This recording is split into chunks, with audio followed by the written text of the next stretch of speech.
بسم الله الرحمن الرحیم. دا زمونږ دوره او پروګرام دلته په ثوابې کې ټوپې سره مخ کې د ملکی آباد ګدون کې مسجد فاروق اعظم کې چونکې د اگست میاشت اگست حواله سره چونکې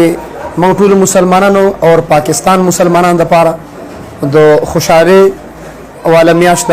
چې 14 اگست 1947 کې ملک خدا د پاکستان دا په معرض وجود کې راغی او الله تعالی مونږ ته یو خپل ملک را نصیب کړ. ملک سره د مینې د محبت اظهار حواله سره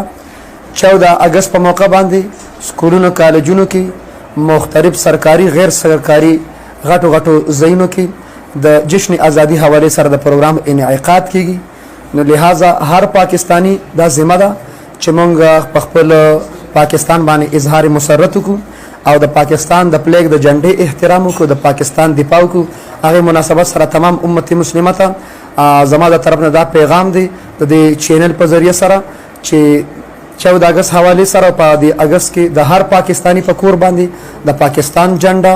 او په جیب باندې د پاکستان جنډا او په خپل گاډي باندې د پاکستان جنډا او د سره اظهار محبتي او جشن ازادي حواله سره پروګرامات سیمینار مقرر شي. هغه کې د پاکستان په ازادۍ کې څومره خلکو قرباني ورکړي هغه قرباني سراغ شي. هغه ته هغه شهدا او د خراج تحسین پیش شي چې کوم خلکو د جان نظرانه پیش کړی دا او د پاکستان په بنیادونو کې د کوم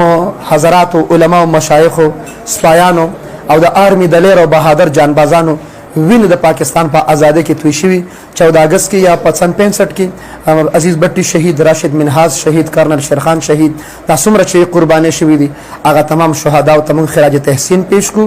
او د ملک د سلامتی لپاره نوافل او د دې ملک د سلامتی لپاره د امن لپاره دعاګانې او خواتین او حضرات د رجوع اهتمام چې دا ملک خدای د پاکستان الله د امن گهواره وګرځي او د دې سالمیت الله تعالی برقرار کړي او د هر قسمه وباګانو نه الله تعالی د ملک محفوظ وساتي. پاکستان زنده باد، پاکستان پاینده باد، اسلام زنده باد، ختم نبوت زنده باد، ناموس رسالت زنده باد اور ناموس صحابه آل بیت زنده باد، ناموس او دین مدارس زنده باد. پاکستان زنده باد، پاکستان پاینده باد. دا پیغام د